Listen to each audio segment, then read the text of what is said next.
How to transfer money from Discover savings account. Hey everyone, in this video I'll show you how you can transfer your money from Discover saving accounts in just a few steps.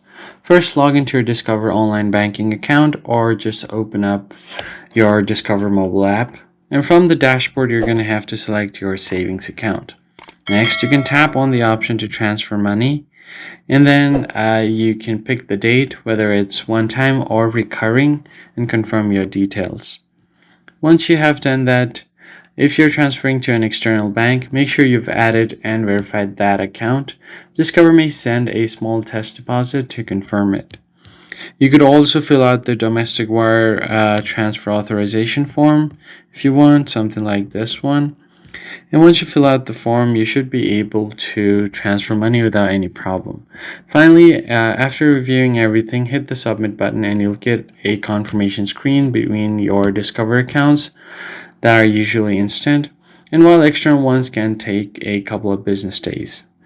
And that's it. Moving money from your Discover savings account is quick and secure. If this helped you out, don't forget to like and subscribe to the channel. Turn on the bell icon for more content like this. I'll see you guys in the next one.